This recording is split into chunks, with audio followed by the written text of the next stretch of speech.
চইলতার আচার বালা ফাইন না ইলা মানুষ খুব কম পাওয়া যাইব। আর তো মজার একটা জিনিস খার না বালা লাগবো। আমি সব সময় চইলতার আচার কিনিয়া খাইছি, কিন্তু আজকে আমি নিজের হাতে জীবনের ফার্স্ট টাইম চইলতার আচার বানাইমু। গত বছর আমি আমার হাজবেন্ডের কইছিলাম যে খাসা চইলতা আনিয়া দিবার লাগি আমি আচার দিমু। পরে তাইন কইছে নি সময় চইলতার সিজন শেষ হয়ে গেছে, নেক্সট ইয়ারও দিবা। তো এই বছর ফার্স্টেও তাই আনছইন, এখন ট্রাই করিয়া দেখমো, যদি ভালো লাগে তাইলে নেক্সট স্টেপ বেশি করিয়া দিমু। ফার্স্টে সোহেলটারে খাটি লাইছি, আর আমার জীবনের ফার্স্ট টাইম সোহেলটা আমি বানাইছি। আর সোহেলটার ভিতরে যে অত ফিসলা থাকে আমি এখান জানতামও না, বানানির পরে আমি দেখছি। এরপরে আমি হালকা লবণ মরিচ আর হলুদ দিয়া সিদ্ধ বয়েলছি।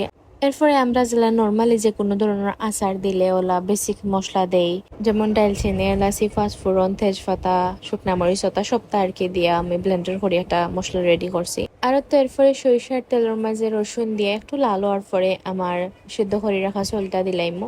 দেওয়ার পরে একটু সময় বাজার পরে আবার বেশি করিয়া চিনি দিলাইমো। আর আমার কাছে চলতার আচারের মাঝে জাল আর মিটার আর কি কম্বিনেশনটা বেশি ভালো লাগে।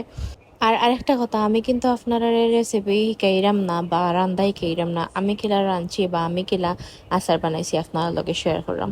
এরপরে তো আমার যেটা মশলা আছিল আমি কুটিয়া খাটিয়া রাখছিলাম ওটা দিলাইছি। দেওয়ার পরে আরো কত সময় লাড়ার পরে, কত সময় লাড়া উড়া নাই, আমি বহুত সময় তানরে মাঝে ভাজা ভুজা করছি, আগুন রে একবারে লো রাখিয়া।